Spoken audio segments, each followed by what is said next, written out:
Imaginez un instant, vous vous réveillez un matin, sans stress, sans dette, sans cette angoisse constante liée à l'argent. Vous choisissez votre journée, votre travail, votre vie. Ce n'est pas un rêve inaccessible, c'est un plan que peu de gens comprennent réellement. Aujourd'hui, vous allez découvrir le véritable schéma de l'indépendance financière inspiré des principes intemporels de Napoleon Hill. Mais attention, ce que vous allez entendre n'est pas seulement une question d'argent. C'est une transformation complète de votre façon de penser, d'agir et de voir les opportunités. La plupart des gens travaillent toute leur vie sans jamais atteindre la liberté financière. Non pas parce qu'ils ne sont pas capables, mais parce qu'ils n'ont jamais appris comment penser correctement. Si vous restez jusqu'à la fin de cette vidéo, vous découvrirez 5 leçons puissantes qui peuvent littéralement changer votre trajectoire financière. Certaines peuvent vous surprendre, d'autres vous challenger, mais toutes ont le pouvoir de vous rapprocher de la vie que vous méritez. Alors restez avec moi jusqu'au bout, car ce que vous allez apprendre aujourd'hui pourrait bien être le tournant décisif de votre vie. Leçon 1. Le pouvoir du désir brûlant. Tout accomplissement majeur dans l'histoire de l'humanité a commencé par une étincelle, un frémissement de l'esprit que l'on nomme le désir. Cependant, il est crucial de comprendre que ce principe ne fait pas référence à un simple souhait passager ou à une vague espérance de jours meilleurs. La plupart des individus souhaitent s'enrichir, vivre dans l'abondance et connaître le succès, mais ce simple souhait ne possède aucune force motrice véritable. Pour qu'une pensée se transforme en réalité tangible, elle doit être imprégnée d'une intensité émotionnelle telle qu'elle devient une véritable obsession, une idée fixe qui dirige chaque action, chaque décision et chaque instant de la vie éveillée. La différence fondamentale entre un souhait et un désir brûlant réside dans l'engagement absolu qu'il exige de la part de l'individu. Un souhait laisse la place au doute, à la procrastination et à l'abandon face aux premières difficultés. À l'inverse, un désir brûlant est comparable à un feu dévorant qui consume toutes les excuses et toutes les voies de retraite. C'est l'état d'esprit du grand conquérant qui, arrivé sur les rives d'une terre ennemie, ordonne à ses soldats de brûler leurs propres navires. En coupant toute possibilité de retour, il ne laisse qu'une seule issue, vaincre ou périr. C'est ce niveau d'intensité psychologique qui est requis pour transcender la médiocrité et atteindre des sommets financiers ou personnels. Pour que ce désir devienne un outil de création de richesse, il doit être d'une clarté absolue et d'une précision chirurgicale. Il ne suffit pas de dire « je veux beaucoup d'argent ». L'esprit subconscient, qui est le véritable moteur de la manifestation de nos objectifs, ne comprend pas les généralités. Il a besoin d'instructions spécifiques, d'images nettes et de directives incontestables. Vous devez déterminer le montant exact que vous souhaitez acquérir au centime près, ainsi que la date précise à laquelle vous comptez posséder cette somme. Cette clarté agit comme un phare dans le brouillard, orientant toutes vos ressources cognitives vers une cible unique et immuable. En outre, l'univers ne donne rien pour rien. Le désir doit s'accompagner d'une définition claire de ce que vous avez l'intention de donner en échange de cette richesse. Qu'il s'agisse d'un service, d'un produit, de votre temps ou de votre expertise, la loi de la compensation est inéluctable. C'est en structurant ce désir autour d'un plan d'action concret, même s'il semble imparfait au départ, que l'on passe du domaine du rêve à celui de la réalité matérielle. Le simple fait de coucher ce désir sur le papier, de le formaliser par l'écriture, constitue le premier pas de la transmutation de la pensée invisible en équivalent physique. Ce désir intense modifie littéralement votre perception du monde. Psychologiquement parlant, il active le système réticulé activateur de votre cerveau, un filtre neurologique qui décide quelles informations retenir parmi les millions de stimuli quotidiens. Lorsque vous êtes obsédé par un but précis, votre cerveau commence à remarquer des opportunités, des ressources et des connexions que vous auriez totalement ignorées auparavant. Les coïncidences n'en sont plus, elles deviennent les fruits d'une attention focalisée à l'extrême. Votre désir devient une force magnétique qui attire à vous les circonstances nécessaires à sa propre réalisation. Enfin, l'entretien de ce désir brûlant demande une discipline quotidienne. Il est facile de se laisser envahir par l'enthousiasme le premier jour, mais le véritable test réside dans la capacité à maintenir cette flamme ardente au fil des semaines, des mois et des années. C'est pourquoi il est recommandé de lire sa déclaration d'intention à voix haute, matin et soir, en ressentant l'émotion de la victoire comme si elle était déjà acquise. C'est cette fusion entre la clarté intellectuelle du but et l'intensité émotionnelle du désir qui forge une volonté inébranlable, capable de pulvériser les barrières de la résistance humaine et des lois de l'inertie. Leçon 2. La foi et l'autosuggestion. La foi dont il est question ici ne relève pas du dogme religieux, mais d'une certitude psychologique absolue, une conviction inébranlable en votre capacité à réaliser votre désir brûlant. La foi est le catalyseur chimique de l'esprit. Lorsque la foi est mélangée à la vibration de la pensée, le subconscient capte instantanément cette énergie, la traduit en son équivalent spirituel et la transmet à l'intelligence infinie. Sans cette croyance fondamentale, vos objectifs ne sont que des mots vides de sens. La foi est l'antidote à la peur, l'élixir qui donne vie, pouvoir et action à la simple impulsion de la pensée. C'est l'état d'esprit indispensable pour transformer une vision mentale en accomplissement matériel. Cependant, la foi n'est pas un don inné, c'est un état d'esprit qui peut être induit, cultivé et renforcé grâce au principe de l'autosuggestion. Notre subconscient est comparable à un jardin extraordinairement fertile. Si l'on y sème les graines de la réussite et qu'on les arrose avec conviction, il produira une récolte abondante. Mais si on le laisse à l'abandon, les mauvaises herbes de la peur, du doute et de l'anxiété qui pullulent dans notre environnement quotidien y prendront racine et détruiront tout potentiel. L'autosuggestion est l'acte volontaire par lequel nous choisissons les pensées que nous laissons pénétrer et s'installer dans notre esprit profond. La mécanique de l'autosuggestion repose sur la répétition constante d'instructions spécifiques adressées au subconscient.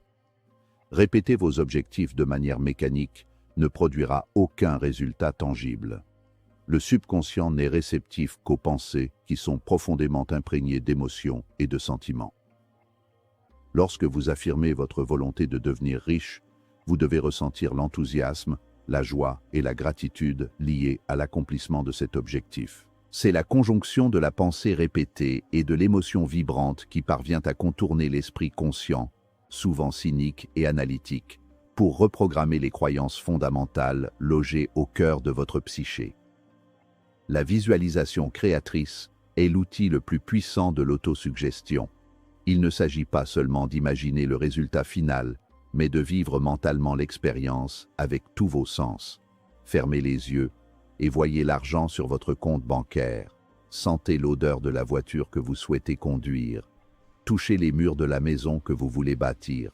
Entendez les félicitations de vos partenaires. En trompant en quelque sorte votre cerveau, qui ne fait pas la différence entre une expérience vécue et une expérience vivement imaginée, vous créez de nouvelles connexions neuronales.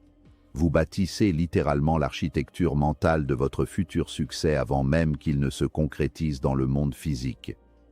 Il est impératif de comprendre que la société, notre éducation et nos expériences passées nous ont souvent programmés avec des suggestions négatives. Des phrases comme « l'argent est la racine de tous les maux »,« tu n'es pas assez intelligent » ou « il faut se contenter de ce qu'on a » agissent comme des verrous sur notre potentiel. L'autosuggestion consciente est le seul moyen de briser ces chaînes invisibles. En inondant délibérément votre esprit de pensée de prospérité, de confiance en soi et d'abondance, vous repoussez ces anciens paradigmes limitants. Vous remplacez une mentalité de rareté par une mentalité de croissance illimitée, conditionnant ainsi votre être tout entier à l'attraction du succès. Pratiquer l'autosuggestion exige une foi qui frôle le déni de la réalité présente. Au début, Affirmer que l'on possède une fortune alors que l'on a du mal à payer ses factures peut sembler ridicule ou illusoire. C'est là qu'intervient la véritable force de la foi. Croire en ce qui n'est pas encore visible. En persistant dans cet exercice, en forçant votre esprit à accepter la réalité de votre désir comme un fait accompli, le subconscient finira par accepter cet ordre. Dès lors, il commencera à diriger vos actions instinctives, votre intuition et votre créativité vers la réalisation de ce but, transformant l'autosuggestion en une prophétie autoréalisatrice d'une puissance inouïe. Leçon 3. La spécialisation et la connaissance. Il existe une idée fausse et profondément ancrée dans notre société qui affirme que le savoir est le pouvoir. Cette maxime est incomplète et fondamentalement trompeuse. Le savoir n'est qu'un pouvoir potentiel. Il ne devient un pouvoir réel que s'il est organisé en plan d'action précis et dirigé vers un but défini.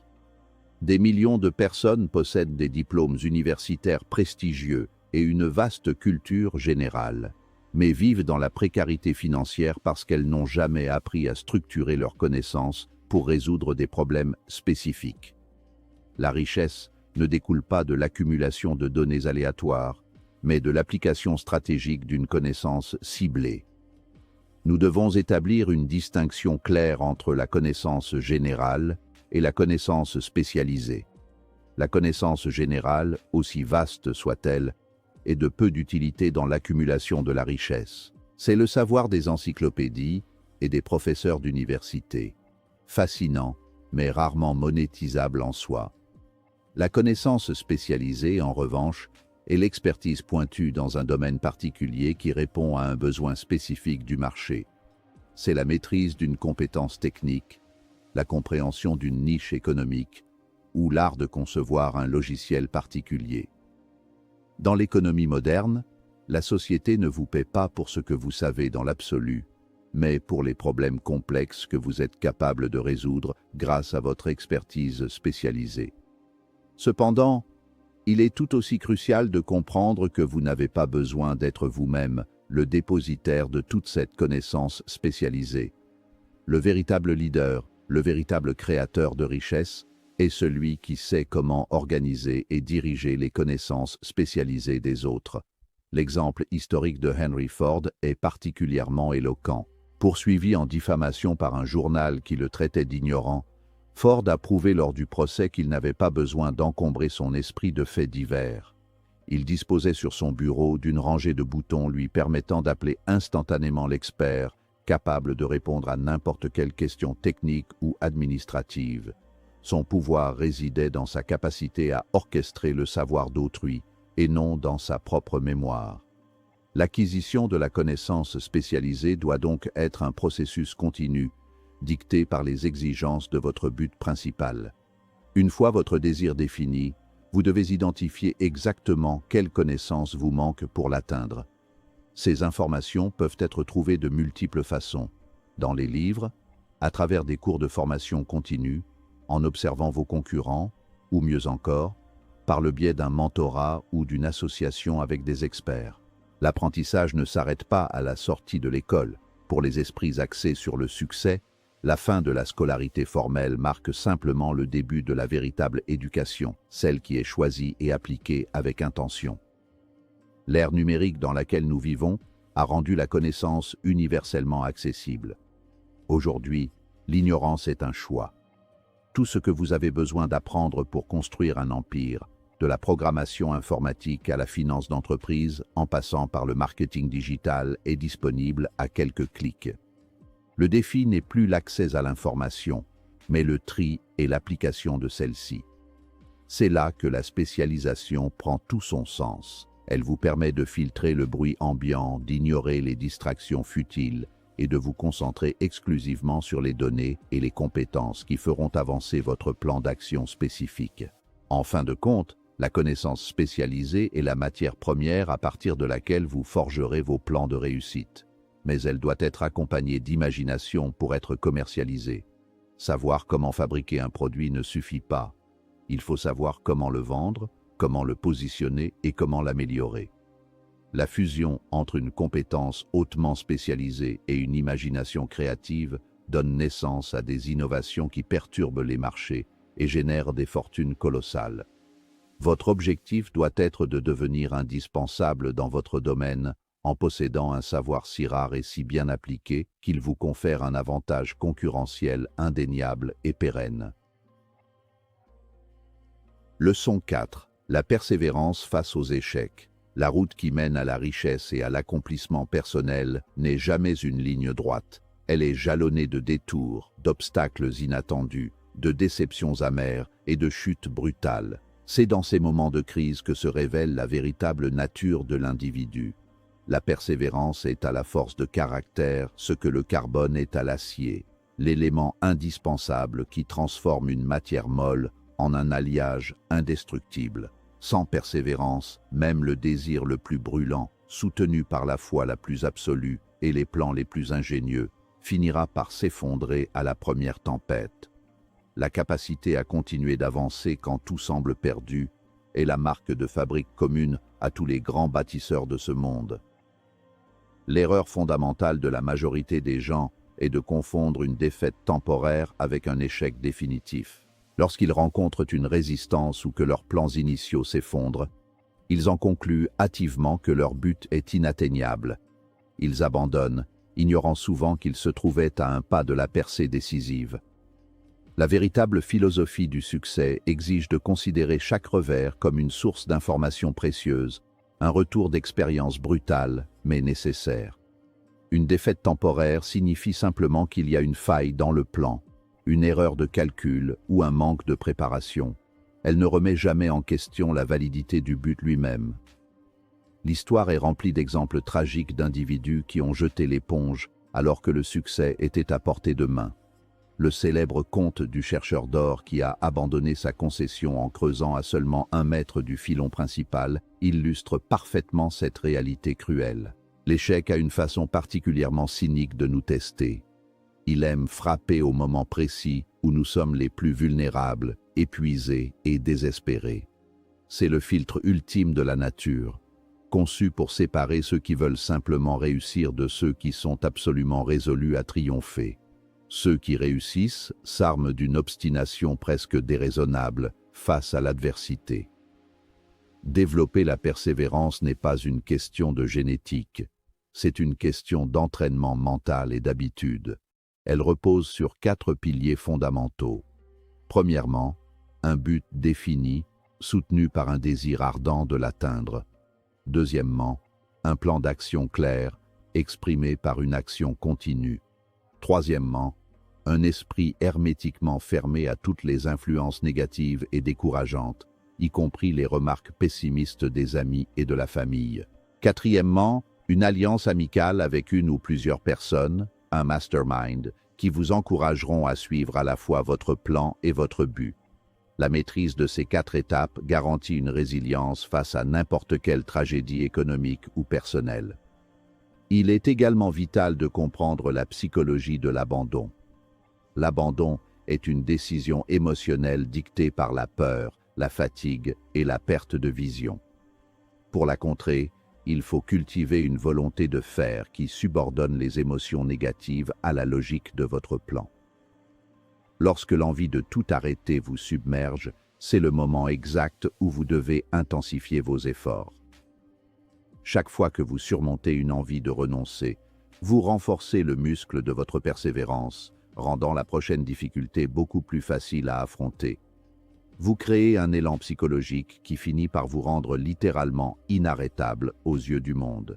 En conclusion, l'échec n'est pas le contraire du succès, il en est une composante intégrale et incontournable. Les grands inventeurs, les entrepreneurs milliardaires et les leaders historiques ont tous échoué plus souvent que la personne moyenne n'a même essayé. La seule différence réside dans leur refus catégorique d'accepter le verdict de l'échec. Ils ont compris que derrière chaque adversité se cache la graine d'un avantage équivalent ou supérieur.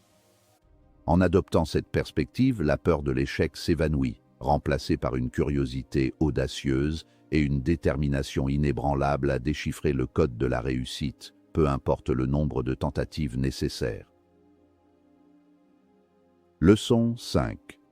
Le pouvoir de l'entourage, mastermind. L'un des principes les plus puissants, et pourtant les plus incompris dans la quête de la richesse, est le concept du mastermind, ou l'alliance d'esprits supérieurs. L'idée romantique du génie solitaire qui bâtit un empire entièrement seul est un mythe dangereux. La réalité économique et psychologique démontre qu'aucun individu ne possède suffisamment d'expérience, d'éducation, d'intelligence et de temps pour amasser une grande fortune sans l'aide et la coopération d'autres personnes. Le mastermind se définit comme la coordination des connaissances et des efforts, dans un esprit d'harmonie totale, entre deux ou plusieurs personnes, en vue d'atteindre un objectif défini. C'est l'ultime effet de levier humain. Il y a deux caractéristiques fondamentales à une alliance mastermind. L'une est de nature économique, l'autre est psychique. La phase économique est la plus évidente. En vous associant avec des personnes qui possèdent des compétences complémentaires aux vôtres, vous multipliez instantanément vos ressources. Si vous êtes un visionnaire créatif, vous avez besoin d'un esprit analytique et financier à vos côtés. Si vous êtes un technicien brillant, il vous faut un as du marketing. En unissant vos forces de manière structurée, vous créez une entité commerciale capable de relever des défis qu'aucun de ses membres ne pourrait affronter isolément. C'est la base de toute grande entreprise corporative. La phase psychique du mastermind est encore plus fascinante et relève de la dynamique des énergies mentales. Lorsque deux esprits se rencontrent et travaillent en parfaite harmonie vers un but commun, ils créent une troisième force, invisible et intangible, que l'on peut assimiler à un troisième esprit. C'est le principe de la synergie intellectuelle où 1 + 1 ne font pas 2, mais 3 ou même 10. Dans un groupe mastermind bien constitué, l'enthousiasme, l'inspiration et l'acuité mentale de chaque membre sont décuplés par la friction positive avec les autres esprits. Les idées jaillissent avec une clarté et une vitesse qui seraient impossibles à atteindre dans l'isolement d'une réflexion solitaire. Cependant, la création d'un tel groupe exige une sélection impitoyable de votre entourage. L'être humain est une créature profondément influençable. Nous absorbons par osmose les habitudes, les croyances et l'énergie des personnes que nous fréquentons le plus. Si vous vous entourez de personnes pessimistes, cyniques, dépourvues d'ambition ou qui se plaignent constamment, leur état d'esprit toxique empoisonnera inévitablement votre propre subconscient. Vous devez couper les ponts avec les influences négatives et choisir avec le plus grand soin les membres de votre cercle intime. Cherchez des individus non seulement intelligents et compétents, mais surtout des personnes qui partagent à votre fin de succès, votre éthique de travail et votre vision d'une réussite éclatante. L'harmonie est la condition absolue pour que le mastermind fonctionne. Si des jalousies, des égos mal placés ou des intérêts divergents s'infiltrent dans le groupe, la connexion psychique se brise instantanément et l'alliance devient inutile, voire destructrice. L'exemple d'Andrew Carnegie, qui a attribué l'entièreté de sa fortune colossale à son groupe mastermind d'une 50aine d'hommes de confiance, illustre parfaitement ce point. Carnegie ne connaissait rien à la fabrication de l'acier d'un point de vue technique, mais il savait comment maintenir une harmonie absolue au sein d'un groupe d'experts, dirigeant leur intelligence collective vers un but unique, dominer l'industrie de l'acier. Finalement, votre entourage est le miroir de votre futur. Un groupe mastermind agit comme un conseil d'administration personnel fournissant des conseils critiques, ouvrant des portes de réseaux inaccessibles autrement et surtout instaurant un niveau de responsabilité, accountability, redoutable. Lorsque vous vous engagez devant vos pairs à accomplir une tâche spécifique pour la semaine suivante, la pression sociale positive vous empêche de procrastiner. Dans les moments de doute ou de défaite temporaire, c'est ce groupe qui vous relèvera, vous rappellera votre but et vous insufflera l'énergie nécessaire pour persévérer. Choisir consciemment son environnement social et intellectuel est donc l'un des investissements les plus rentables que vous puissiez faire dans votre quête de richesse. L'indépendance financière n'est pas réservée à une élite. Elle est accessible à ceux qui sont prêts à changer leur façon de penser et à agir avec intention. Les principes que vous venez de découvrir ne sont pas nouveaux, mais ils sont puissants. Et surtout, ils fonctionnent. Pourtant, la majorité des gens ne les appliquent jamais. Pourquoi? Parce que cela demande de la discipline, de la clarté et du courage. Le courage de croire en soi quand personne d'autre ne le fait. Le courage de continuer quand tout semble s'effondrer. Et surtout, le courage de sortir de sa zone de confort. Souvenez-vous, votre situation actuelle ne définit pas votre avenir. Ce sont vos décisions, vos habitudes et votre mentalité qui déterminent où vous allez. Chaque jour est une nouvelle opportunité de vous rapprocher de votre liberté financière. Alors, la question est simple. Allez-vous continuer à vivre comme avant ou allez-vous commencer dès aujourd'hui à construire votre propre chemin vers l'indépendance? Le choix vous appartient. Mais une chose est certaine, votre avenir commence maintenant.